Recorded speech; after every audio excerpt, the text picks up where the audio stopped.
Another day, another basketball stories na naman ang pagkikwentuhan natin. At ngayon nga, yung pag-uusapan natin ang balitang bagong trade ng Los Angeles Lakers.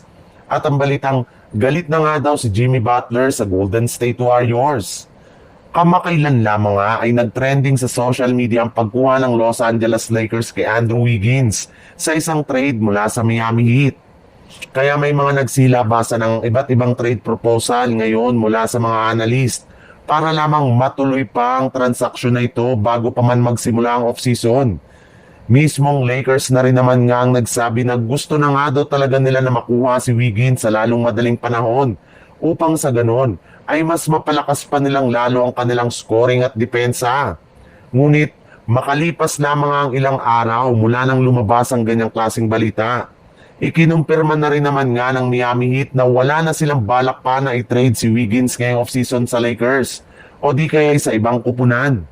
Balak na rin naman nga daw nila itong panatilihin kahit anumang klaseng trade package ang i-offer sa kanila ngayong off-season. And since nga tapos na ang trade ni Wiggins ay may lumabas na naman ngang isa pang trade na magpapalakas ng gusto sa kanilang lineup. Kagaya na lang ng posibleng pagkuha nila kay Jaden Ivey mula sa Detroit Pistons na maaari nga daw gamitin ng Lakers bilang kanilang starting shooting guard pakapalit ni Austin Reeves. Sa ibang balita naman, umalat na nga sa social media noong nakarang araw na kinakalampag na nga ni Jimmy Butler ang buong front office ng Golden State Warriors matapos niyang personal na kausapin ng kanilang general manager na si Mike Dunleavy kung ano nga ba ang tunay na plano ng kanilang kupunan ngayong off-season. Kung gagawa pa nga ba sila ng improve sa kanilang lineup o aasa na lamang sila sa kasalukuyan nilang team. Sa nakikita nga nito ay mukhang walang balak nga daw ang Golden State Warriors na palakasin ang kanilang kupunan dahil simula nga na mag-umpisa ang off-season ay wala pa nga silang nagagawa ni isa mang move.